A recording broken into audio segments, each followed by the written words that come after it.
हामी यतिखेर भँगेरी थानमा छौँ। अहिले लास निकालिएको अवस्था छ। सशस्त्र प्रहरी बल स्थानीयहरूको सहयोगमा यी लासहरूलाई निकालिएको छ। दुईटा यहाँ शव फेला परेको छ। करिब 6वटा शवहरू भँगेरी थानमा फेला परेको खबर म तपाईँहरूलाई अवगत गराउन चाहन्छु। सयौँ सङ्ख्यामा आज बेपत्ता हुनुभएको छ। धेरै व्यक्तित्व हराउनु भएको छ। आज सिङ्गो परिवार पीडामा छ।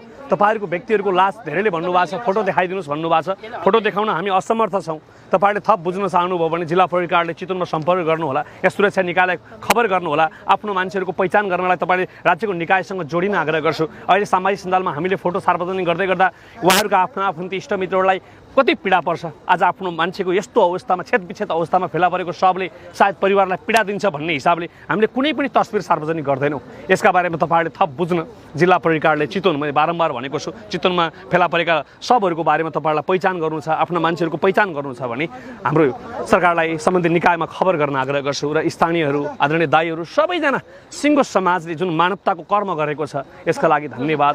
भोलि पनि भोलि पनि धेरै लासहरू देखिने अवस्था छ। भोलि पनि लासहरू फेला पर्ने अवस्था छ। किनकि यो पानीको आजै मात्र होइन, पानीमा भोलि 1-2 दिनपछि अझ बढी लासहरू फेला पर्छन्। धेरै सिङ्गो गाउँ नै आज हराएको छ भनिएको छ। विभिन्न गाडीहरू हराएका, विभिन्न ब्याङ्कका कर्मचारीहरू हराएका, विभिन्न आज व्यक्तित्वहरू, विद्यार्थीहरू हराएका घटना, स्कुल गएका विद्यार्थीहरू बेपत्ता भएको घटना भन्ने छ।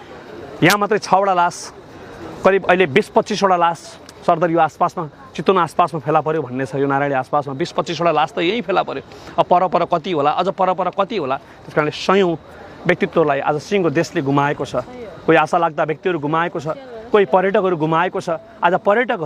आज देश घुम्न आएका पर्यटकहरूलाई हामीले गुमाएका छौँ। आज पर्यटन क्षेत्रमा सङ्घर्ष गरिरहेका व्यक्तिहरूलाई गुमाएका छौँ। सिङ्गो गाउँका अभिभावकहरू गुमाएका छौँ। आज सम्पर्क विच्छेद छ, नेटवर्क कहीँ कन्ट्याक्ट हुन सकेको छैन। त्यस कारणले यही नै हो। आज यो विपदमा, देश शोकमा छ।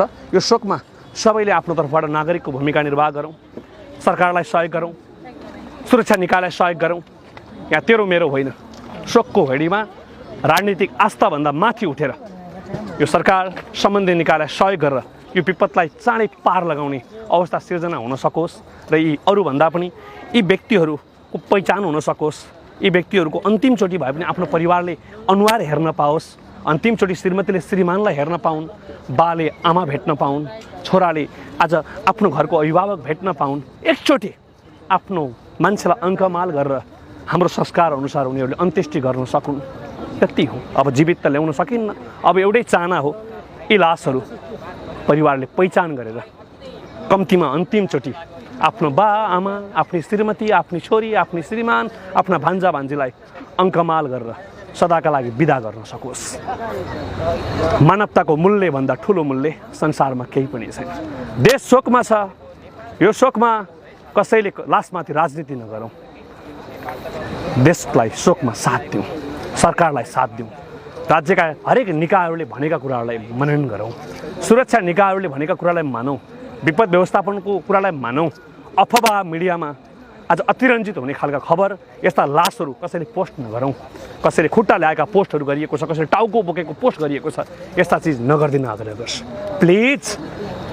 हामी हेर्नलाई त के होला, ती परिवारलाई कति पीडा हुन्छ सम्झिनुहोस् त। एउटा श्रीमतीलाई आफ्नो श्रीमानको टाउको देख्दा के हुन्छ, एउटा छोरीलाई आफ्नो बाको खुट्टा मात्रै देख्दा के हुन्छ, पीडादायक छ।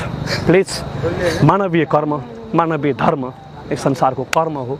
म आग्रह गर्छु, अहिले धेरैले बालबच्चा बोकेर आउनु भएको छ, यहाँ नआइदिन आग्रह गर्छु। यो कुनै रमाइलो छेड, यो रङ्गमञ्च, दोहोरी कन्सर्ट होइन। बच्चा बच्ची ल्याएर यस्ता लास नदेखाउनु होला। नदीको छेउ छ, एउटा बच्चा यहीँ खस्ला, अहिले अर्को पीडा छ, अर्को बच्चा खस्ला, एउटा कोही खस्ला। त्यस कारण प्लिज तपाईँहरू सक्नेहरू आउनुहोस्, सेवा गर्नुहोस्, नसक्नेहरू घरमा बसेर भगवान्सँग प्रार्थना गर्नुहोस्। यति हो प्लिज।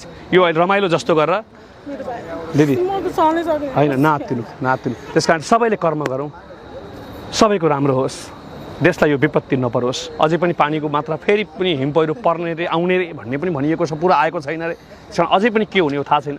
त्यस कारण 2-4 दिन हामी नदी आसपासमा बसोबास नगरौँ। शवहरूलाई अहिले यसरी चाहिँ जिल्ला प्रहरी कार्यालयबाट हटिएको टोलले लिएर जाँदै हुनुहुन्छ। यी सबै लास हो, अलि पर जाउँ। नमस्कार।